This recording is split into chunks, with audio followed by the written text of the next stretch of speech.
Box کو کھولنے پر اس میں سے مختلف رنگوں کی ایک بالوں کی لٹ نکلی۔ لٹ کو دھو کر سوکھنے کے لیے رکھا تو اس کے دوست کی تصویر نیچے تھی۔ تصویر پر ایک زخم کا نشان بن گیا اور ہو بہو ویسا ہی نشان اس کے دوست کی پیشانی پر بھی تھا، اور اس نے تجرباتی طور پر ساتھ والے بوڑھے ہمسائے کی تصویر پر تجربہ کیا۔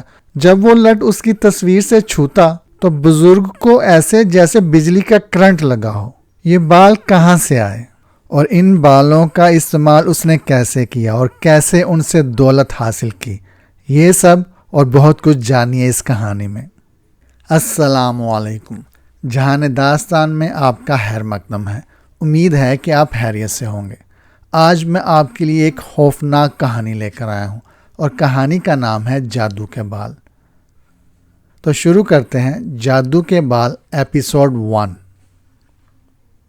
یہ میری زندگی کے چند انتہائی پر اسرار اور ناقابل فراموش واقعات میں سے ایک ہے، لیکن اپنی زندگی کے اس حیرت انگیز اور اپنی طرز کے انوکھے واقعے کے لیے میں آپ کے سامنے نہ تو کوئی توضیح پیش کر سکتا ہوں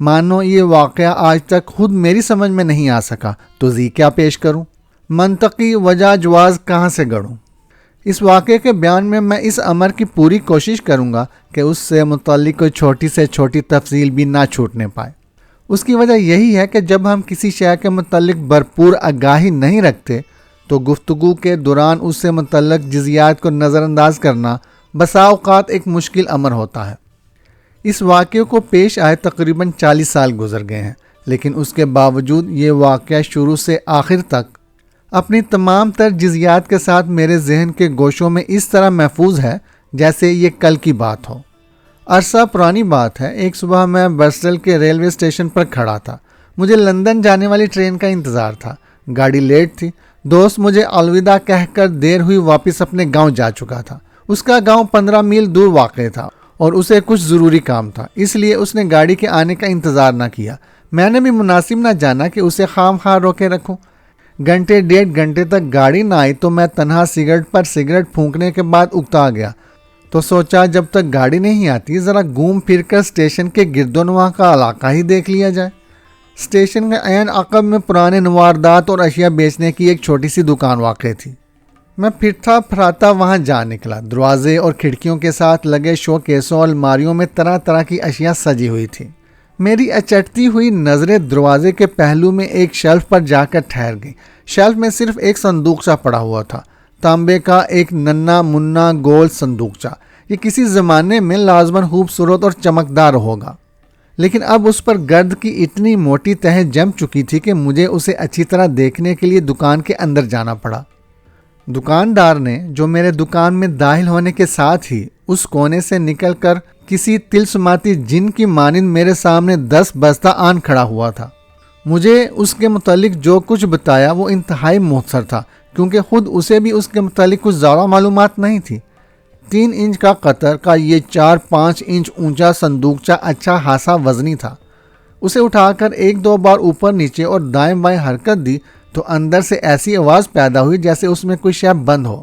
حیرت انگیز بات یہ تھی کہ آج تک کوئی شخص بھی اس صندوقچے کا ڈھکن کھول کر اسے دیکھنے میں کامیاب نہیں ہو سکا تھا۔ دکاندار بھی نہ بتا سکا کہ یہ کیا شے ہو سکتی ہے۔ برسوں پہلے ایک ملاح اسے اس کے ہاتھ بیچ گیا تھا۔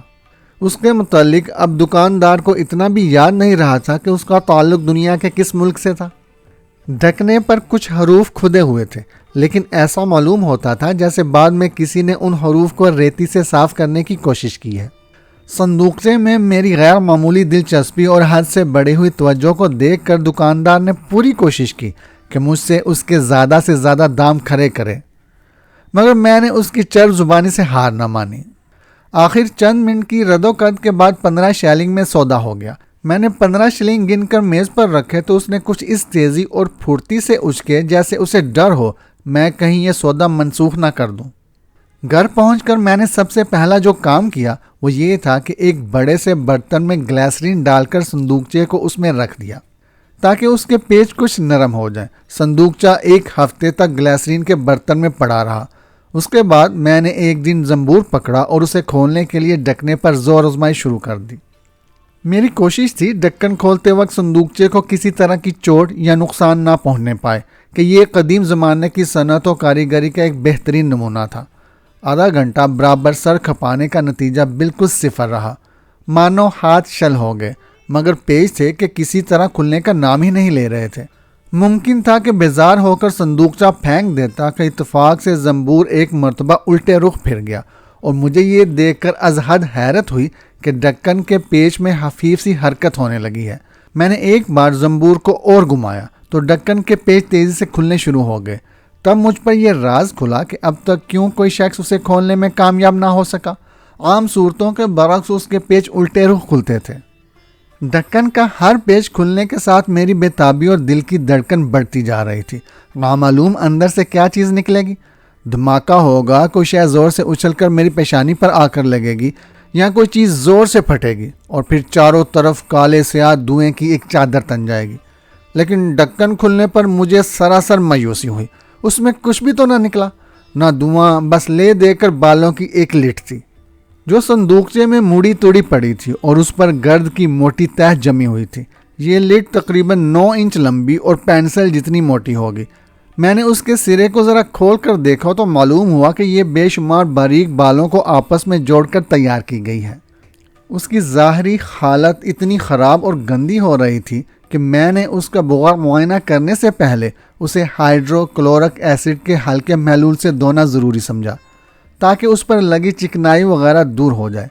پھر تیزاب کے اثر کو دور کرنے کی خاطر لٹ کو کپڑے دھونے کے سوڈے سے دھویا، آخر میں الکوہل میں ڈال دی تاکہ پانی کے بچے کچے قطرے اور نمی غائب ہو جائے۔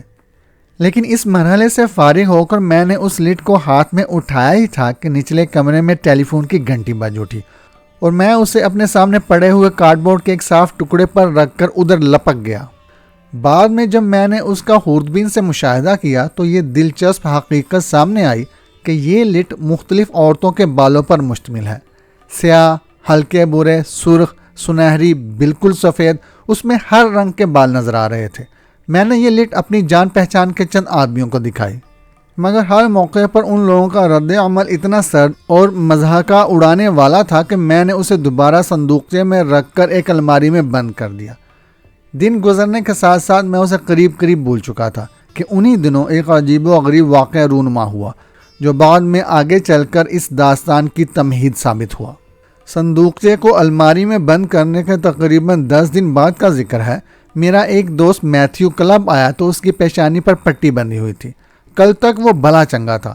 دوستوں کی تفتیش اور استفسار قدرتی امر تھا، لیکن حیرت کی بات یہ تھی کہ خود میتھیو اور اس کے ڈاکٹر کو بھی نہیں معلوم تھا کہ پیشانی کی چوٹ کا اصل سبب کیا ہے۔ میتھیو صرف اتنا جانتا تھا کہ گزشتہ دوپہر کو ڈرائنگ روم میں چائے پیتے پیتے اچانک اس کی پیشانی میں درد کی ایک تیز لہر اٹھی، پھر نظروں کے سامنے اندھیرا چھا گیا اور ذہن تاریکیوں میں ڈوبتا چلا گیا۔ جلد ہی وہ کسی کٹے ہوئے شہتیر کی طرح فرش پر ڈھیر ہو گیا۔ بیوی نے لپک کر فون پر ڈاکٹر کو بلا بھیجا، لیکن چند ثانیے بعد میتھیو کو ہوش آ گیا اور وہ اٹھ کر بیٹھ گیا۔ اس نے حیران کن نظروں سے ادھر ادھر دیکھتے ہوئے پوچھا، اس کی پیشانی پر کیا چیز لگی ہے؟ بیوی بیچاری کیا جواب دیتی، خاموش رہی۔ 10 منٹ بعد ڈاکٹر آیا تو میتھیو پوری طرح ہوش میں آ چکا تھا۔ سوائے پیشانی میں ہلکے ہلکے درد کے اسے اور کوئی تکلیف نہیں تھی۔ پیشانی کا معائنہ کیا گیا، ماتھا بالکل صاف تھا، کوئی نشان علامت ایسی نہیں تھی جسے پتہ چلتا اسے کوئی چوٹ لگی ہے۔ ڈاکٹر اپنی پوری کوشش کے باوجود اس تکلیف کا کوئی واضح سبب نہ جان سکا۔ جلد ہی مالش کی 1-2 اور گولیاں تجویز کر کے رخصت ہو گیا، لیکن اسے رخصت ہوئے ابھی زیادہ دیر نہیں گزری تھی کہ میتھیو کی پیشانی پر جہاں تھوڑی دیر قبل ہلکا ہلکا درد ہو رہا تھا، اب سرخ رنگ کا ایک نشان ابھرتا ہوا نمایاں ہونے لگا۔ اسے دیکھ کر یوں احساس ہوتا جیسے کسی نے میتھیو کی پیشانی پر چابک کا وار کیا ہو۔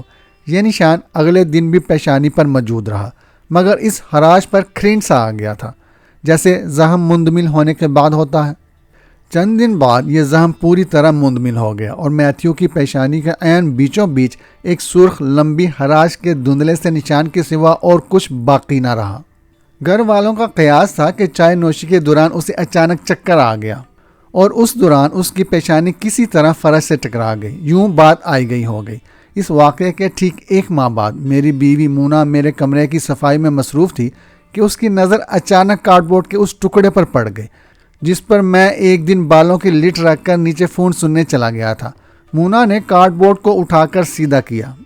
یہ ایک گروپ فوٹو تھا، 6 ماہ قبل ایک عزیز دوست کی شادی کے موقع پر دیے گئے ایک عشائیے کی یادگار۔ میتھیو اور میں دونوں اس عشائیے میں مدعو تھے۔ ارے دیکھنا مسٹر میتھیو کی پیشانی پر یہ نشان کیسا ہے؟ مونا نے فوٹو میری طرف بڑھا دی۔ میں نے جھک کر دیکھا تو لحظہ بھر کے لیے سکتے میں آ گیا۔ فوٹو کی پیشانی پر ٹھیک اسی طرح کا ایک سرخ نشان موجود تھا جس طرح کا مہینہ بھر پہلے میں کلب میں میتھیو کی پیشانی پر دیکھ چکا تھا۔ فوٹو کو الٹ کر دیکھا تو الٹی سمت بھورے رنگ کی ایک لکیر نظر آئی جو یقیناً بالوں کی لٹ کے تھوڑی دیر تک اسی پر پڑے رہنے سے پڑ گئی تھی۔ نہ جانے کیا بات تھی، میرے دل میں یہ بات بیٹھ گئی کہ یہ ضرور بالوں کی اس لٹ کی کرامت رہی ہوگی۔ آپ اسے میرا وہم کہہ لیجئے، لیکن حقیقت یہ ہے کہ میں کوشش کے باوجود اس وہم کو اپنے ذہن سے نہ جھٹک سکا۔ میرا یہ وہم کچھ غلط بھی نہیں تھا۔ جب میں نے غور و غوض کیا اور میتھیو کی بتائی ہوئی تفصیلات ذہن میں دہرائیں تو مجھے یاد آیا کہ میں نے اس دن ٹھیک 4 اور 4:15 کے درمیان بالوں کی لٹ کو سوکھنے کے لیے اس فوٹو کی پشت پر رکھا تھا، اور یہی وہ وقت اور دن تھا جب میتھیو پر اس عجیب و غریب نامعلوم دورے کا حملہ ہوا تھا۔ اس حیرت انگیز اتفاق سے میرے دل میں یہ خیال چٹکیاں لینے لگا کہ ایک بار اپنے وہم کی تصدیق ضرور کروں۔ بیچارے میتھیو پر نہیں بلکہ اس مقصد کے لیے کسی دشمن کا انتخاب بھی بہترین تھا، چاہے اس تجربے میں مقابل کو نقصان پہنچنے کے امکانات 100% کم ہی کیوں نہ ہو، پھر بھی اس مقصد کے لیے کسی دوست یا ہمدرد کا انتخاب کسی صورت مناسب نہیں تھا۔ میرے مکان کی داہنی سمت ایک نرس رہتی تھی۔ دونوں مکانوں کی درمیانی دیوار مشترک تھی۔ ہمارے غسل خانے کی کھڑکیاں اس کے پائیں باغ میں کھلتی تھی۔ گھر کے کام کاج کے لیے اس نے ایک چھوٹا سا لڑکا رکھا ہوا تھا، لیکن اس کے ساتھ اس کا برتاؤ انتہائی غیر شریفانہ اور انسانیت سوز تھا کہ اسے دیکھ دیکھ کر مجھے خام خواہ اس پر غصہ آنے لگتا۔ لیکن اس سے نفرت کی بڑی وجہ یہ تھی کہ شروع میں جب یہ محترمہ ہمارے پڑوس میں آ کر رہیں تو اپنے پائیں باغ کی دیوار پر کھڑے ہو کر ہمارے گملوں میں سے بلا پوچھے گلاب کے پھول توڑ لیا کرتی۔ یہاں تک تو غنیمت تھا، لیکن مصیبت یہ تھی کہ جب کبھی پھول تک ہاتھ نہ پہنچ پاتا تو سالم پودے کو کھینچ کر گملے سے نکال لے جاتی۔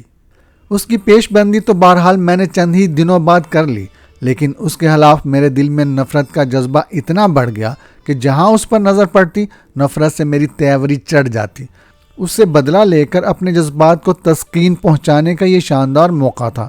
چنانچہ اپنے اگلے تجربے کے لیے میری نگاہ انتخاب اس پر پڑی۔ اب مسئلہ یہ تھا کہ محترمہ کا فوٹو کس طرح حاصل کیا جائے کہ اس کے بغیر تجربہ ناممکن تھا۔ اس کا حل میں نے یوں نکالا کہ اگلی صبح غسل خانے میں کیمرہ لے کر گھس گیا، اور جوں ہی وہ باغ میں چہل قدمی کے لیے نکلی میں نے زور زور سے کچھ اس طرح شور مچانا شروع کر دیا جیسے 2 لڑاکا بلیاں آپس میں لڑ رہی ہوں۔ میری توقع کے عین مطابق اس نے گردن اٹھا کر اوپر دیکھا اور میں نے جٹ سے بٹن دبا کر اس کی تصویر بنا لی۔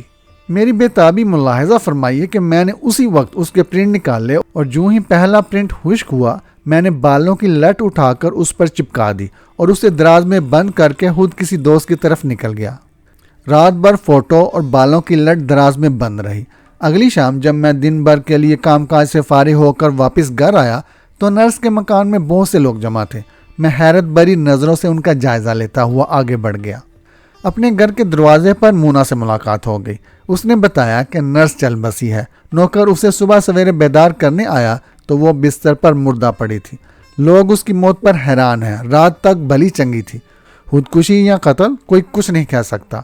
ظاہر طور پر اس کے جسم پر کوئی علامت یا نشان ایسا نہیں ہے جس سے کچھ سراغ مل سکے۔ میں گردن جھکائے اپنے کمرے میں چلا آیا، جیسے مجھے واقعی نرس کی موت کا بہت گہرا صدمہ ہوا ہے، اور بیگم رخصت ہو گئی۔ میں نے لپک کر دراز کھول کر فوٹو نکالی، اور یقین جانیے میں نے جو کچھ دیکھا اس نے وقتی طور پر میرے جسم میں خوف کی ایک سرد لہر دوڑا دی۔ آپ میری بات کا یقین نہیں کریں گے، لیکن اس سے کیا فرق پڑتا ہے؟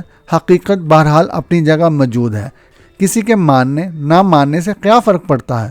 میتھیو کی طرح نرس کی پیشانی کے عین بیچوں بیچ ایک گہرا بھورے رنگ کا نشان موجود تھا۔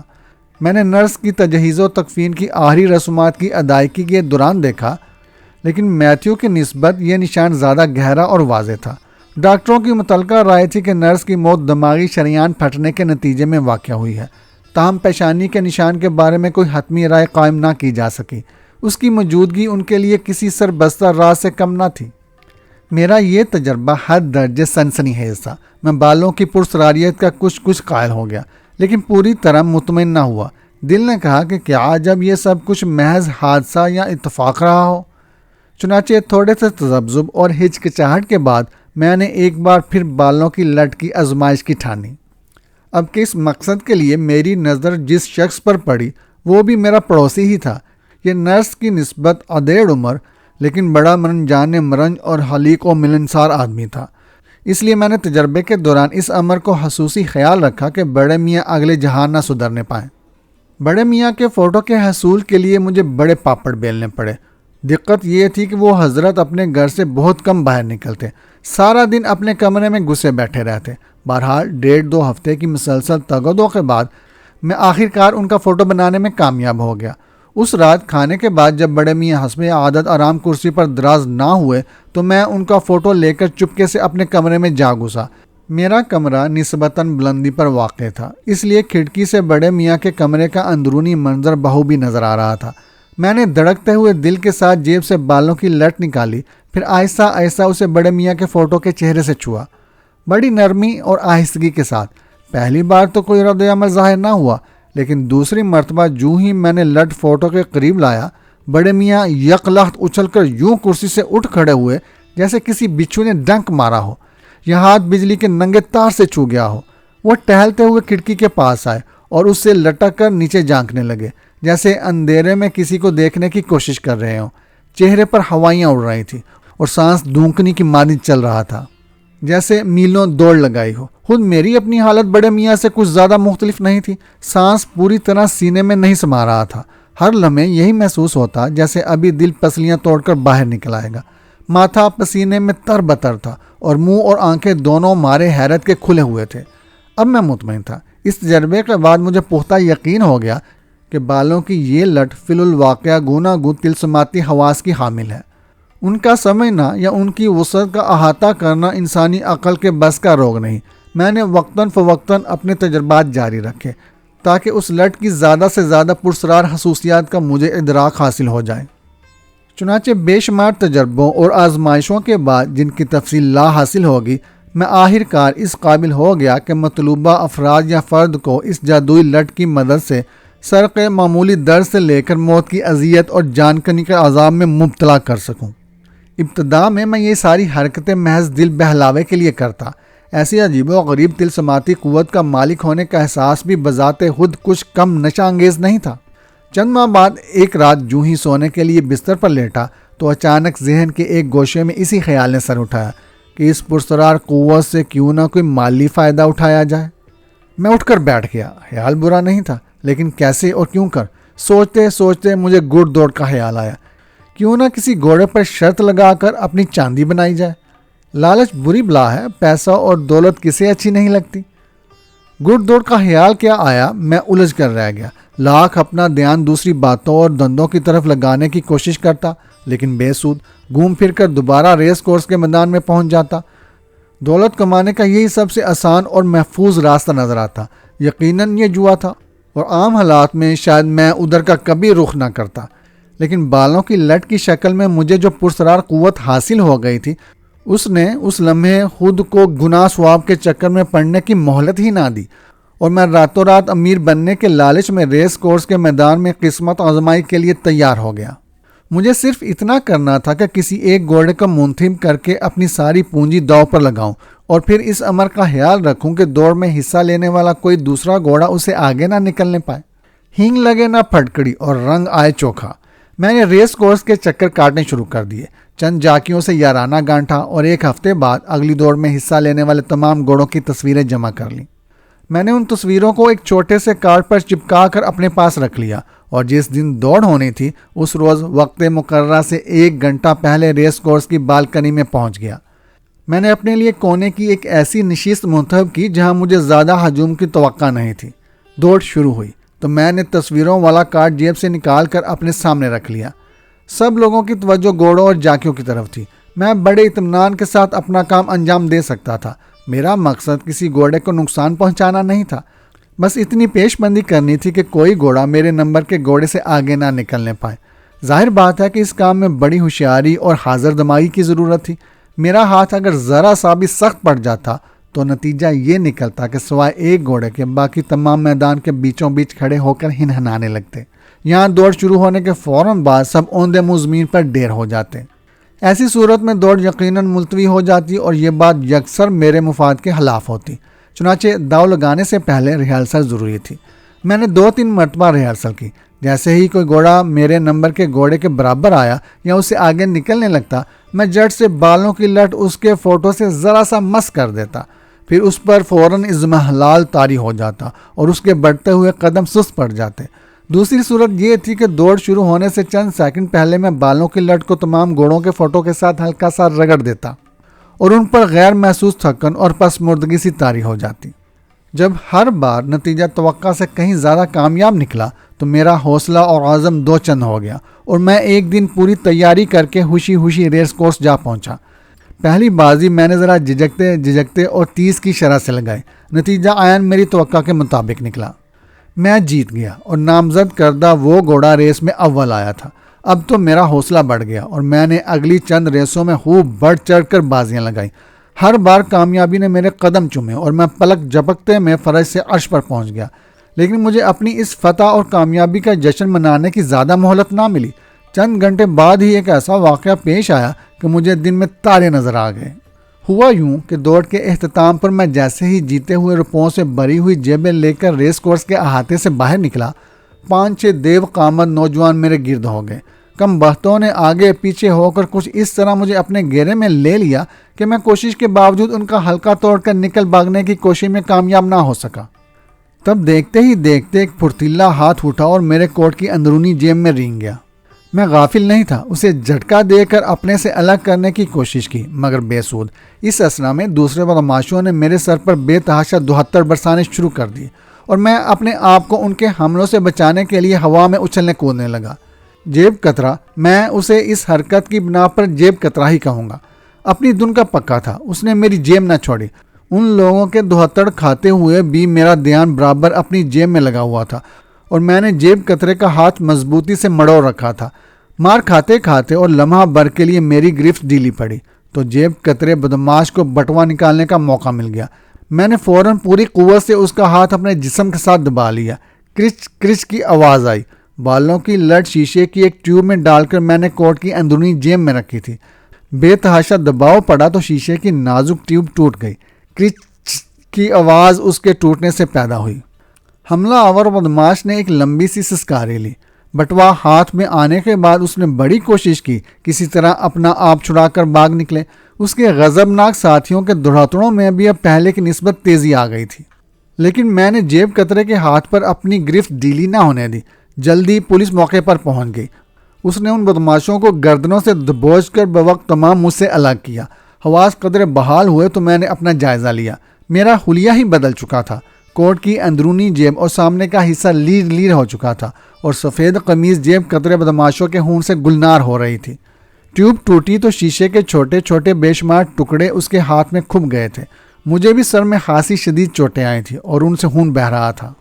پولیس ہم دونوں کو قریب ہی واقع ایک ڈاکٹر کی دکان پر لے گئی۔ اس نے ہماری مرہم پٹی کر دی اور کھانے کے لیے چند گولیاں دی۔ مرہم پٹی سے فارغ ہو کر میں نے شیشے کے بچے کچھ ریزے چن چن کر نکالے، پھر بالوں کی لٹ نکال کر صاف کی۔ دکان سے چلنے لگے تو میں نے ڈاکٹر سے ایک خالی شیشی مانگی۔ ڈاکٹر نے دکان کے کونے میں لگے ڈیر میں سے ایک چھوٹی سی خوبصورت شیشی نکال کر مجھے تھما دی۔ میں نے بالوں کی لٹ اس میں ڈال دی اور شیشی پتلون کی جیب میں رکھ کر پولیس والوں کے ہمراہ تھانے کی طرف چل پڑا۔ رپورٹ درج کرنے اور پھر ضروری کارروائی کے چکر میں کئی گھنٹے لگ گئے۔ شام کے قریب کہیں جا کر واپس گھر پہنچنا نصیب ہوا۔ کمرے میں پہنچ کر جب شیشی نکالی تو میرے پیروں تلے سے زمین کھسک گئی اور سارا کمرہ گمتا ہوا سا محسوس ہونے لگا۔ بالوں کی لٹ صاف غائب تھی اور شیشی کی تہہ میں ملجگے رنگ کا تھوڑا سا سفوف پڑا تھا۔ حیران ہو کر شیشی کو تیزی سے ادھر ادھر گھمایا تو لیبل کے الفاظ ہتھوڑا بن کر ذہن پر برسنے لگے۔ یہ ایک نہایت طاقتور قسم کے کیمیائی محلول کی خالی شیشی تھی جو بال اور اس قسم کی دوسری چیزوں کو تحلیل کرنے کا کام آتا تھا۔ پچھلے دنوں اخباروں اور رسالوں میں اس کی بے انتہا پبلسٹی ہوتی رہی تھی۔ میرے ہاتھ میں پکڑی ہوئی یہ خالی شیشی وہی ہے۔ اس کا لیبل پڑھ لیجئے۔ چند گھنٹے پہلے تک اس میں میری زندگی کی ایک انتہائی قیمتی شے بند تھی، لیکن اب چٹکی بھر ملجگے رنگ کے صفوف کے سوا اس میں کچھ باقی نہیں رہا۔ میرا دل شدت غم سے پھٹا جا رہا تھا۔ جی چاہتا ہے کہ کپڑے پھاڑ کر کسی ویرانے میں نکل جاؤ۔ کچھ سمجھ میں نہیں آتا میں کیا کر بیٹھا ہوں۔ گزری ہوئی باتوں پر خواب کا سا گمان ہوتا ہے۔ یوں محسوس ہو رہا ہے جیسے اب تک سچ مچ میں ایک خواب ہی دیکھتا رہا ہوں۔ خواب حسین، پر امید اور سنسنی خیز، اپنی طرز کا نرالا اور انوکھا خواب۔ یہ کہانی آپ کو کیسی لگی کمنٹ میں بتائیے گا۔ کہانی پسند آئے تو لائک ضرور کیجیے گا۔ ہمارے چینل کو سبسکرائب کر دیں اور بیل آئیکن کے بٹن پہ کلک کر دیں۔ شکریہ۔